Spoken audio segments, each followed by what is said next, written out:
Welcome to the Nightly Rant with your hosts, Mike and Toria. This is the show where we examine society from a sarcastic point of view. If you like insane conversations, this is definitely the show for you. Let's get into today's topic. YPN people, I don't know about you, but I love helping out a friend. That's why I want to shout out my friend Brian Little and his podcast, Your Favorite Blockhead.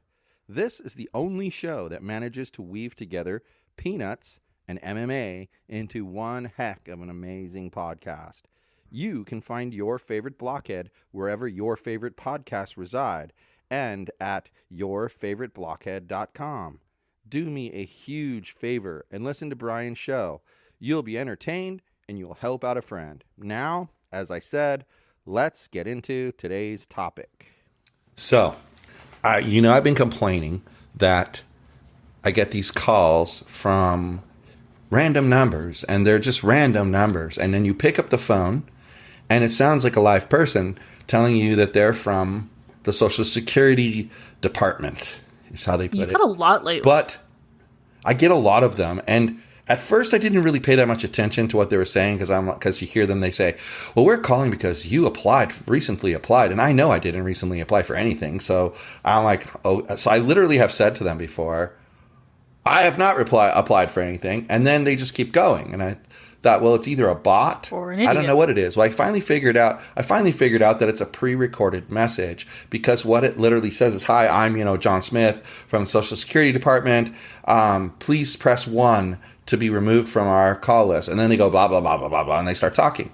But what's hilarious about it is that this recent time today, I let it go to a human being. And the human being was like, so I see you applied for Social Security benefits. We're here to help you with that. And I said, great. So maybe you could read me the last 4 of my Social Security number. I know you'll have that. And they were like, and I said, yeah, you don't have it because I didn't actually apply for Social Security benefits. I'm too young for that. And so I wouldn't have qualified. And he starts laughing and it's like, oh, you're dumb. And I said, I'm dumb? I'm dumb because you called me to try to scam me and I knew it was a scam. Okay, I'm really dumb. I love it. But it makes me wonder, like, you see all the videos about call centers in India and Pakistan, and the problems that they have with scam. They're scammers, and they're scamming people.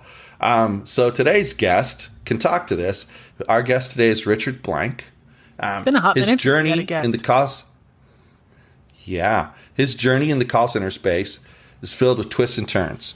When he was 27, he relocated to Costa Rica. You still live there now, right, Richard?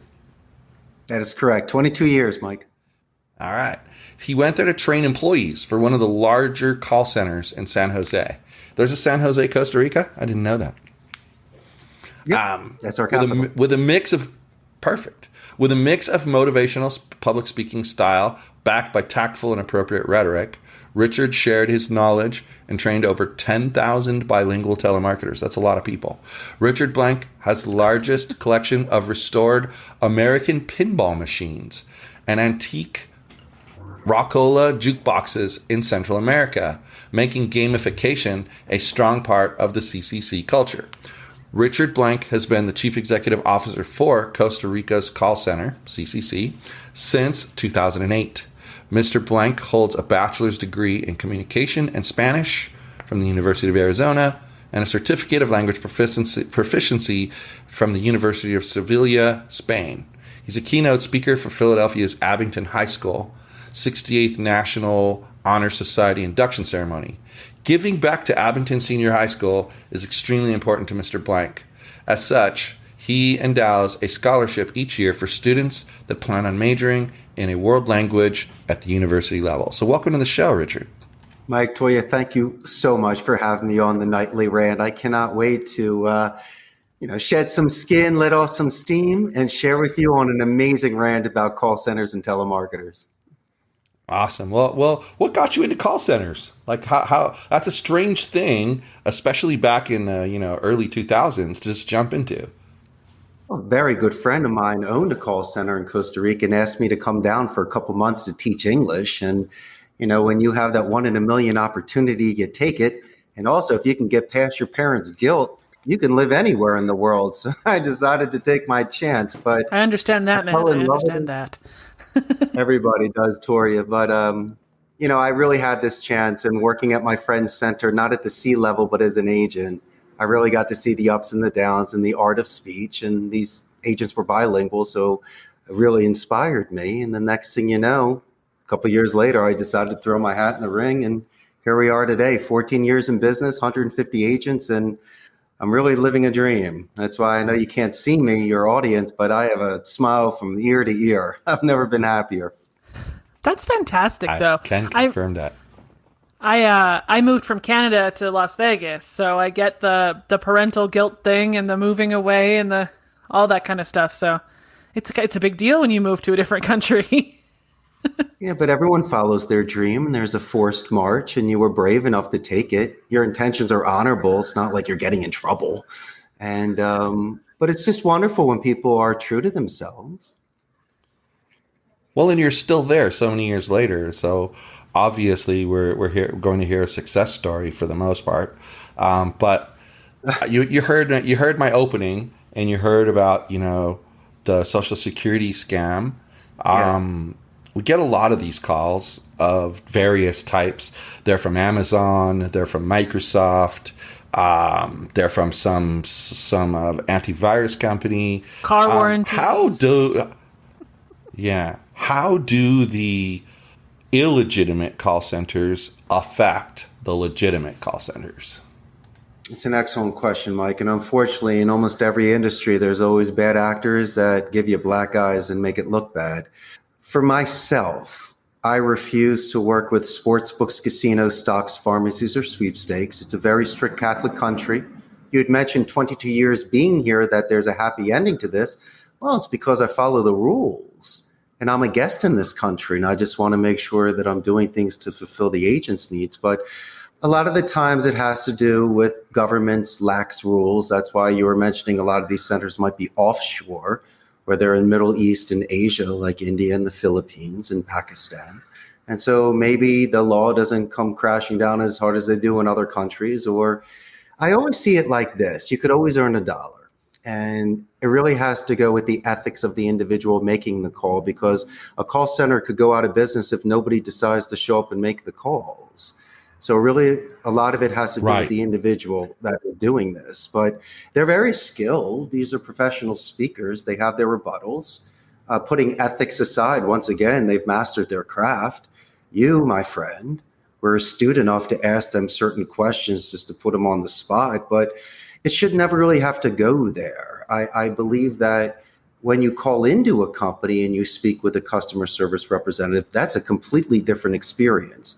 And you've been with your bank or a hotel or somebody that knows you, they may be making that courtesy call as well, and that's fine. But to try to deceive you and to angle into the call or just to use these annoying pre-recorded messages, as I say before, it just makes it something that's just very uncomfortable and just puts a bad taste in your mouth. I'm glad you didn't do that, Mike, and give away your social security number to them. Well, it's funny because I'm a business coach and I work with virtual assistants and social media managers. And one of the things I hear a lot from them as a complaint is they do their prospecting on LinkedIn and Instagram. They're trying to find clients. And instead of finding clients, they find scammers. And so I put out a video recently about how to avoid being a victim of a scam when you're online. And one of the things is to ask questions like that. Like, for instance, if you've ever been approached by a romance scammer on social media, they're pretty obvious. I kind of wonder how anyone falls for it. But I suppose when you're, in a certain mental state and maybe you're a little lonely, and you're happy to be, maybe you've gone through a recent divorce or some major life change, you could be more vulnerable. But what I always tell people to do is ask them to send, what they do is they'll steal someone's account or they'll steal photos from a celebrity and then they'll put it up and then start approaching men and telling them how much they like them. And eventually they say they want to come visit you. So could you pay for a ticket? You give them the money. They never talk to you again. So what I tell people to do is right away in the very beginning, ask them to verify their identity. Say, I'm sorry, there's a lot of scammers online. So, and it's really easy to verify and they'll claim that they can't verify their identity. And you say, well, it's really easy. We can do one of two things. We can either video chat right now with your camera on, or you can send me a selfie where, your right pinky is touching, this is my right pinky, touching the tip of your nose. And the reason for that, of course, is that nobody is going to have stolen a selfie where someone's pinky is on the tip of their nose. It just doesn't happen. But the point is, they'll generally, you'll immediately, no matter whether you were sure in the beginning or not, you'll immediately know whether it's a scammer or not. Because if they're not a scammer, they're going to give you the picture. And if they are a scammer, they're going to make every excuse in the book. Their camera doesn't work. They're at work and they can't do it right now. They're not allowed to chat while they're at work. Yet they're chatting with you while they're at work. There's all sorts of things that they come up with. And the long and short of it is having little weird quirky ways to find out answers. Like Toria gets calls from credit card companies and they'll call her and they'll say, I'm calling about your MasterCard, Visa, American Express, Discover card. And she's like, well, which one? Your American Express, MasterCard, Visa, Discover card. Well, no, there's no such card. Or she'll say to them, well, what's the number? What's the number on the card? And they'll give her the first 4 numbers, because you can look that up on Google, but they won't give her the last 4 numbers. And if they really were from her credit card company, they would do that. But a simpler way, right, would be, like you said, call the call center that belongs to your Chase Bank credit card or your Bank of America credit card or Citibank credit card. Call them. They will say to you, what are you talking about? Nobody called you from here. And then you'll know that you almost got scammed, but you didn't fall for it. Mike, even more serious is when you get a phishing email and you click on a link that could then infect your computer. That concerns me even more. So, yes, if I get something that's questionable, I will ask my IT director or, let's say, call my bank. But I guess it's a shame because when we grow up, you believe that people have good intentions and the world is just like the 1950s, but it's not like that anymore. It's disappointing. And I guess we just need to protect it. Yes, ma'am, it most certainly is. But Mike's right, too. I mean, you have to be smart these days. It doesn't mean you need to be fearful, but just, look around and just pay attention. And I have enough friends. I don't need any new friends. So if my phone's off the hook, something's suspicious. Let's just see what's happening. Yeah.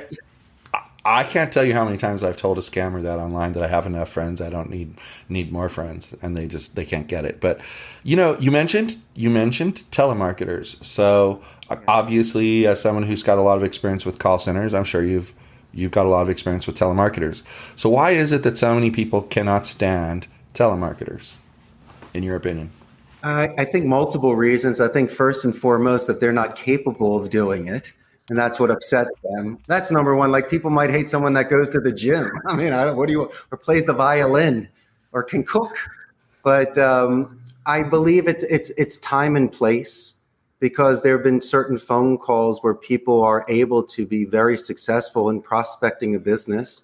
You're the Nightly Rant with your sponsors and your networking and your business contacts. Of course, you two make and receive calls that are related to business. And so my suggestion, because most people are doing things today that are omni-channel, non-voice, like texting and emails, that if you do happen to call into a company, to make sure to do a positive escalation, just to mention how amazing the gatekeeper was when being transferred, or just to do some sort of prior due diligence of a company. So they're not trying to do the mic filter questions, but let's just say I call the Nightly Rant. I'd know how long you've been in business, the sort of episodes you guys been doing, what's been going on, how Tor decided to start this. And, I read the whole bio on the podcast. And so, and if you're going to leave a voicemail or even send an email, then it's just a little more custom made.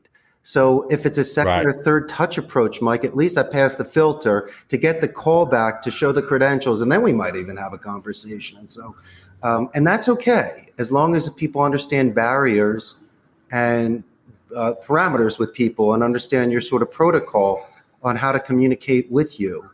But people call during dinner or they get these sort of scams or it just fills up a voicemail. And so I can understand their frustration, but the three of us, we know a ton of people. They don't have to work in a call center just because of the infrastructure and systems, but a lot of people do make a living with customer support or making phone calls for prospecting. So it can be very lucrative and be a very good career for some. I swear, every time I talk to my father, he is pissed to the maximum that some telemarketer robot thing has called him before 9 a.m. Now, this man sleeps till noon. Sorry, Dad, if you actually figured out how to listen to our podcast. This man sleeps until noon. He's ridiculous. Retired man sleeps until noon. So if you call him before noon, angry. And it's never a person. He never gets to be like, excuse me, please stop calling. It's always a robot.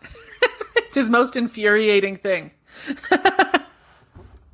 But Toria, we've also, in our experiences here, we've spoken to people that might have been shut-ins or isolated, and people were affected during COVID. So I'm not saying I'm doing a cold call close. Like, for an example, I have a movies and music campaign. It's inbound support, okay?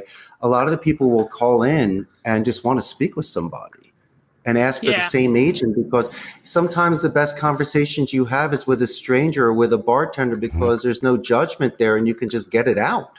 I have called into some places. I don't remember what the last place I called in was. I think it was, I had a load of textiles that the company sent to Texas instead of New York.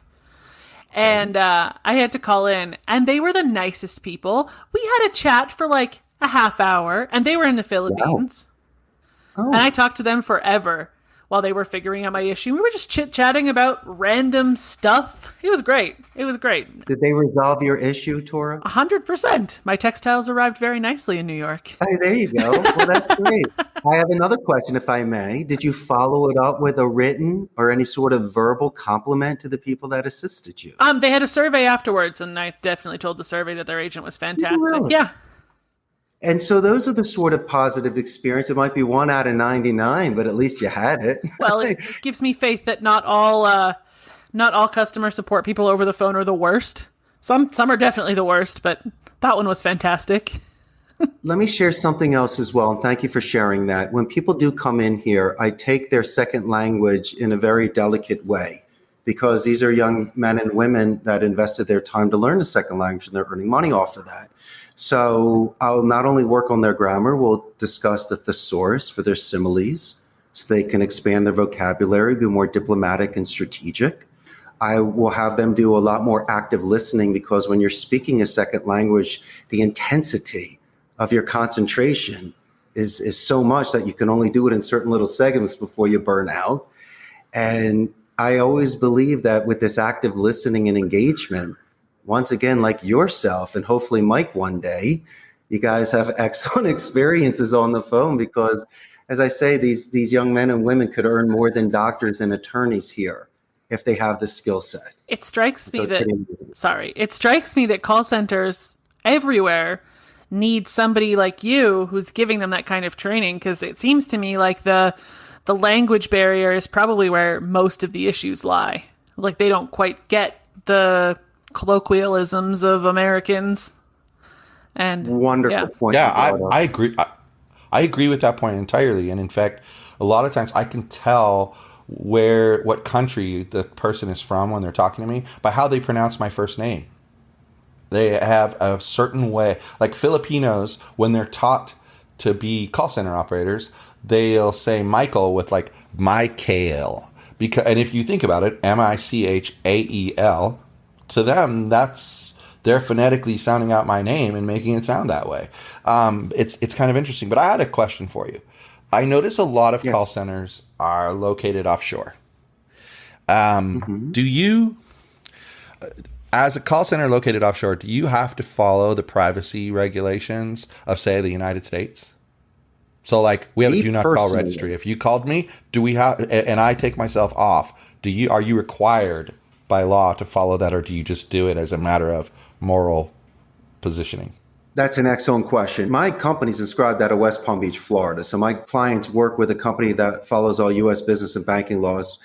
Then I have a company here in Costa Rica that once again pays the taxes and hires the people here legally. So not only just ethically, but I have to follow the DNC, and in my contracts, the clients have to scrub it. But when people go offshore, they do it to sometimes sidestep that or work within a gray area, or just have a place that's the fall guy, where if something goes wrong, they close up shop and open up somewhere else at another name. And I'm going to circle back once again. If these people don't have anybody showing up, they don't have a company. So there'll always be somebody out there that's willing to sell their soul for that golden fiddle. And that concerns me, because once again, if you do not have those sort of ethics at a young age, then how are you going to be responsible to raise a family, or maybe even have a company one day where you'd be responsible over contracts and payrolls? So this is not the sort of environment that produces future leaders. These are people that are just looking for a fast dollar and to work anonymously. My name is Richard Blank. I guarantee every single person that called you is using an alias because they're not capable of putting their name forward, because either they're embarrassed by it or they're afraid legally that something's going to happen to them. Right. You made the point earlier that if nobody showed up, like say one of these scam call centers, if nobody showed up, they wouldn't be in business. But people show up, and I've heard two reasons why they show up. And one reason is some of them get paid a lot of money. But the bigger, more concerning reason is that a lot of these call centers that are scams are run by organized crime in that country. And essentially what they're doing is they're putting someone into that position, and then they're basically telling them, if you quit, we're going to come after your family. And so I kind of feel for those people, because they get unknowingly into a situation that maybe their own ethics would push them away from, but once they're in there, then they're forced to stay. So I do believe what you said is 100% true, because that's the same with any business. We live in Las Vegas, and there's a really nice center called the Tivoli Plaza, and it has a bunch of restaurants and nightclubs and stores, and a bread company opened the beginning of June, and all of their employees quit the beginning of July because their first paycheck bounced. And the owner has to close down until he can hire new staff, because his entire staff quit because they didn't get their paychecks. And so that just speaks to the idea of, if you're going to do unethical business, realize that your employees have the control and they can shut you down just by walking out. So many points there. First is, my grandma said, if you can't pay for it in cash, you can't do it. And so I love saving acorns for winter, so I can always weather a storm and make sure payroll's paid. Yeah. Secondly, I've had people that show up at my door and apply for a job, and you read their resumes and they have all the bells and whistles, but your intuition kicks in. A, they're too much of a hot shot, so I don't think they're a team player. B, I could see them bringing in terrible habits to the call center and not being a long-term player. And so I don't like mercenaries. They will go with the highest bidder, and there's no loyalty to a flag. And so as much as it might be enticing to hire a native English speaker, there could be a history behind that individual and why they're coming to me in this sort of condition. And so, as I say, I'd rather have somebody that is bilingual, that's never worked in a center, that I can mold and once again set them with certain balance and ethics, compared to somebody coming in like a bull in a china shop, just causing so much trouble on day one. We hire people like that too. But I know, right? This is the Nightly Rant, so I have to ask, and we only have a few minutes left, so this has got to be the question. What's your biggest frustration about what you do? Natural attrition. Amazon is in Costa Rica, so I compete against the big boys. I'll lose somebody because of a scheduling conflict closer to their home, or boyfriend or girlfriend working there. My main concern is that people don't come to me and give me a 2 weeks notice, or say we had a great run and shake my hand. They'll just peace out on me, and the next thing you know, I'm scrambling to fill a seat and making a call to the client. But at the end of the day, my friend, here's the best part of being a CEO. It's a positive reinforcement. I've given them their dignity, and I know their names. And as long as I can give them job stability, walk the rows, know their names, break bread with them, and have a gamification culture where I can play pinball, I believe that my success is natural. It wasn't a forced fit. That's a great answer. That's a great answer. I mean, we've actually had the ghosting experiences. We have a lot of remote employees, and so we've gotten ghosted But most of the time, it's a particular country where they come from that it happens. And come to find out that it's kind of a cultural thing. When they're done, and they just leave. So that's kind of interesting to me. But I'm with you. Like, I'd even take 1 week notice. At least I have time to, put all my ducks in a row before having a panic. But anyway, like she says, we're kind of running out of time. Tell us we're quitting. So, right. Yeah, but the best thing that happens is I call my client. I'll let Mike know that something happened, no surprises, have the solution, and it only makes our relationship better. Exactly. Yep. Exactly. So why don't you tell us, Richard, tell the audience where they can find you, because maybe they need some help with stuff like this, and they're interested in anything you had to say. So maybe they want to reach out and get in touch with you. How can they reach you? Thanks, Mike. I appreciate it. First thing, they can grab a plane ticket and fly down and come visit me. Yeah, come visit me. I'm in. All right. We can have our second podcast down here. And you can call me at 888-271-6750. Send me an email, CEO at Costa Rica's callcenter.com. And I have a very large Facebook fan page where my 98,000 local Costa Rican ticos can't wait to meet you when this goes live. And your audience, if they go there, can get a real pulse of the business process outsourcing in Central America. We're north of Panama, south of Nicaragua, the only democratic society in Central America, no standing army. All the money got put back into education, 95% literacy rate, the most neutral of all Latin American accents, and we have the greatest ecotourism. So it's a great place to do business and to visit. And plus, I'm here, so you got a buddy down here. Well, that sounds great. Well, that's awesome. We appreciate you coming on the show. And it's been fantastic learning a little bit more about your industry and what you do, and actually learning a little bit more about Costa Rica that I knew nothing about before. Thank you, Tori. Did we vent? Did we rant? Did we get it out? I think so. Yeah. Well, that's good. I'm glad. I feel better now. At least I'm the one telemarketer you like. It's true. You win. There you go.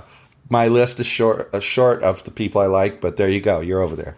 So that's good. I really appreciate it, guys. I had a great time tonight. Thank you so much for allowing me to be on the Yeah, thanks for being here. And thanks for being with here. that, I think it's time to say goodnight, everyone. Hasta la bye-bye. Thank you for listening to the Nightly Rant. If you enjoyed the show, please give us a 5-star rating on Apple Podcasts or Google Play. If you didn't enjoy the show, please just ignore that previous request for a rating. This has been a Yogi's Podcast Network production.